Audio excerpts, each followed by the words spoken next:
बात कर रहा हूँ आज सीमा हैदर के बारे में। तो आज पुलिस की सबसे बड़ी जो सुबह-सुबह एक रेड पड़ी है एटीएस की, जो पहले पाकिस्तान के रास्ते होते हुए दुबई और दुबई से नेपाल और फिर नेपाल के बाद दिल्ली के ग्रेटर नोएडा इलाके में जो अवैध तरीके से आकर रह रही थी। आज सुबह-सुबह दिल्ली की एटीएस पुलिस ने छापेमारी करते हुए सीमा को घर से गिरफ्तार कर लिया है और जो कि एटीएस अपने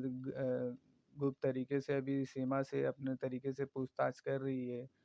पुलिस बेसिकली ये जानने की कोशिश करना चाहती है कि सीमा जो भारत आई है तो वो किसके ज़रिए आई है, क्योंकि कहीं न कहीं अकेले ये सब कर पाना इतना आसान नहीं है और कई दिन से एटीएस ने उसके ऊपर नज़र भी रखी हुई थी, जो मीडिया में आकर इतने सरल तरीके से जवाब देना, पूरा हिंदी तरीके से, हिंदी लहजे से बात करना,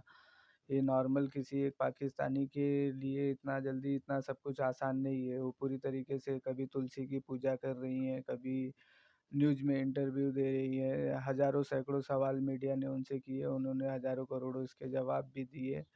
तो ये तमाम तरीके से और उन्होंने एक जो नेपाल से दिल्ली ग्रेटर नोएडा इलाके आने के लिए जो आधार कार्ड एक फर्जी तरीके से बनवाया गया था, वो आधार कार्ड बनाने में सीमा को किसने मदद की। और सबसे बड़ी जो शक की सुई सीमा के दायरे में बताई जा रही है, वो कहीं न कहीं पाकिस्तानी जासूस सबसे बड़ी जासूस है, जिसके 5 देशों से कनेक्शन है। जी हाँ, सीमा के 5 देशों से कनेक्शन है, जिसके पास 5 जाली पासपोर्ट मिले हैं, 3 मोबाइल।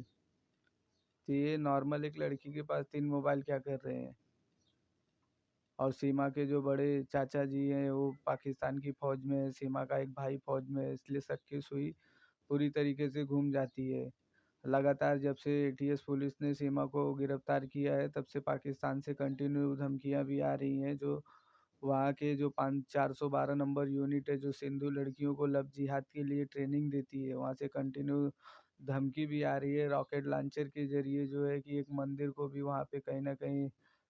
दुर्गस्त करने की कोशिश की गई है, जो बोल रहे हैं कि सीमा को वापस करो। तो तमाम तरीके का जब जासूसी की इसकी पोल खुलने आ गई है, तो अब तरह-तरह की धमकियाँ आ रही हैं और पुलिस कहीं न कहीं इसको पता लगा रही है और इस सुरक्षा के घेरे को भी सवाल करता है कि अगर सीमा इस तरीके से पाकिस्तान के रास्ते आ सकती है, तो कोई भी इस तरीके से आ सकता है। तो इस तरह जो हमारे बीएसएफ के कमांडोज़ हैं, वो क्या कर रहे हैं, वो किस तरीके से काम कर रहे हैं, सुरक्षा का घेरा भी एक कहीं न कहीं ल असामाजिक दिखाई दे रहा है। तो पुलिस इसकी भी जाँच लगातार कर रही है कि वो कौन लोग हैं जो कहीं न कहीं भारत से भी मिले हैं, कई बड़े नेता का इसमें कनेक्शन होने की बात कही जा रही है। क्योंकि बिना किसी पॉलिटिकल सपोर्ट और बिना किसी इसके इतना आसान नहीं है आ जाना, वो भी सिर्फ़ प्यार के लिए और वो भी 4 बच्चे लेकर। तो ये कहीं न कहीं गलत है तरीका, पूरी तरीके से जाँच हो रही है अभी इसकी, और जो आज तक की सबसे बड़ी न्यूज़ रिपोर्ट है उसमें गुप्त तरीके से पुलिस को पूछताछ कर रही है, जिसमें सचिन को भी साथ में ले जाया गया है और सचिन के जो पिता हैं, जो दिल्ली ग्रेटर नोएडा इलाके में रह रहे थे अवैध तरीके से, उनको भी ले जाया गया है और बताया जा रहा है कि 2 महीने से अवैध तरीके से सीमा यहाँ पर रह रही थी, जिसकी जानकारी किसी को नहीं थी। अगर आप बताइए तो अभी भी एक नई रिपोर्ट निकल कर सामने आ रही है कि सीमा जैसी सैकड़ों सीमा यहाँ पर भारत में आकर रह रही हैं, जिनकी जानकारी अभी भी सरकार को नहीं है, जो अवैध तरीके से रह रही हैं, जिन्होंने किसी को अभी तक इस तरीके का बताया नहीं है। जो सचिन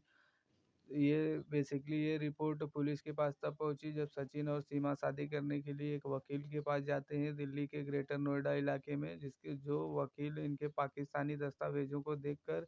पूरी तरीके से इनको शादी के लिए इनकार कर देता है और उसी वकील ने पुलिस को वहाँ के स्थित थाने पुलिस थाने में रिपोर्ट दर्ज करवाई कि ये पाकिस्तानी महिला जो अवैध तरीके से यहाँ पे आकर रह रही है। इसके बाद इसकी जानकारी पुलिस को मिलने के बाद पुलिस ने इनको हिरासत में लिया, जिसके बाद दोनों ज़मानत पर छूट गए थे। उसके बाद सीमा हैदर पूरी तरीके से सेलिब्रिटी हो गई, तमाम तरीके के इंटरव्यूज़ देने लगी, आकर सामने रहने लगी और जब एटीएस की रेड पड़ी तो अवैध तरीके से गायब हो गई और खुद को छुपाने की कोशिश की। लेकिन पुलिस की जो कहीं न कहीं एटीएस जो एंटी करप्शन, एंटी टेररिज़्म स्क्वाड है, वो कहीं न कहीं पूरी तरीके से अपनी तरीके से जाँच कर रहा है और ये पूरी न तरीके से जाँच का विषय है। कहीं न कहीं पाकिस्तान की घुसपैठ की एक ज़रूरत है जो हिंदुस्तान में की गई है, तो इसका क जवाब पूरी तरीके से देना चाहिए। आप लोगों को क्या लगता है सीमा को पाकिस्तान वापस भेजना चाहिए। उसकी खुशनसीबी है जो हिंदुस्तान में आई है। अगर वो और किसी देश में इस तरीके से गई रहती तो अभी तक उसको अवैध तरीके से कारावास में डाल दिया गया रहता इस जुर्म के लिए। भारत एक अमन पसंद देश है जो संस्कृति और सभ्यता को प्रस्तुत करता है, तो इसीलिए वो अभी उसकी खुशनसीबी है जो इस तरीके से नॉर्मली उससे पेश आया जा रहा है और जानकारी की जा रही है। कहीं न कहीं सीमा जासूस है और उसको वापस पाकिस्तान भेज देना चाहिए। इस तरीके से कोई भारत की सुरक्षा सीमाओं को कहीं न कहीं उसके जो सिक्योरिटीज़ हैं, उनको सिक्योरिटीज़ रूल हैं, उनको इस तरीके से ब्रेक करके तमाम समाज को एक गलत मैसेज भी जाता है, इससे कि पता चलता है कि भारत की सिक्योरिटी कितनी कमज़ोर है। तो ये बहुत गंभीर विषय है। इसको तमाम नेता भी इसमें इन्वॉल्व हैं जो अब सबके कान खड़े हो गए हैं, जो सब अब आके बढ़-चढ़ के हिस्सा ले रहे हैं और इसमें सचिन को भी जेल हो सकती है और सीमा को भी आजीवन कारावास होना चाहिए या तो उसे पाकिस्तान वापस भेज देना चाहिए और इस तरीके का करारा जुर्म करने के लिए उसको करारी सबसे बड़ी सज़ा मिलनी चाहिए।